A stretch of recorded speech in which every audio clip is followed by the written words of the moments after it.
this is Tim from Your Six Studios. Today in this video I'm going to show you how to leave a text chat group on your PS5 using your phone.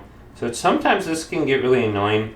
So I'm just using the PlayStation app, and this is usually I just text to people. But if I go to the Google Play Store, here's the PlayStation app. Sign in with your email address and password.